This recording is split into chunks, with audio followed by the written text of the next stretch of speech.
On a parlé tout à l'heure d'avoir fait le vide. Maintenant, ce qu'on va faire, c'est remplir les cuves de naphte. Et pour remplir les cuves de naphte, on va utiliser un gros compresseur qui va mettre les cuves sous pression et le naphte va tout simplement monter dans la cuve de nettoyage. Le gros compresseur, c'est celui-ci. Donc cette machine servira aussi pour transporter tous les liquides contenant du naphte. Quand il n'y aura plus de naphte dans le liquide, donc que la lanoline par exemple sera pure, ce sera une autre machine qui travaillera avec de l'air comprimé.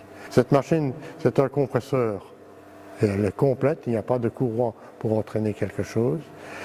Alors vous voyez sur cette machine, il y a pas mal de petits potiquets ici, de petits réservoirs, c'est mieux de dire comme ça. Ces petits réservoirs contenaient de l'huile qui coulait goutte à goutte sur tous les éléments qui bougent dans la machine. Donc vous voyez ici, quand la machine tournait, le petit réservoir ici venait chercher sa goutte d'huile pour pouvoir graisser cet élément-là. Puis il y avait un régulateur de vitesse sur cette machine. Le régulateur de vitesse, c'était cette grosse boule qui se trouve ici, qui plus la machine allait vite, plus il montait et fermait la vanne de vapeur.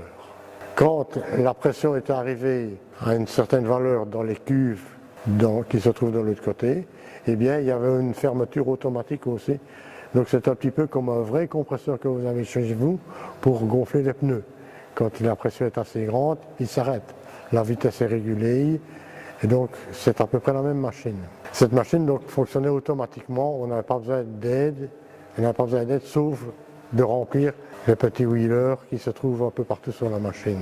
Donc sur cette machine, on a la partie vapeur, le piston vapeur et là le piston gaz carbonique.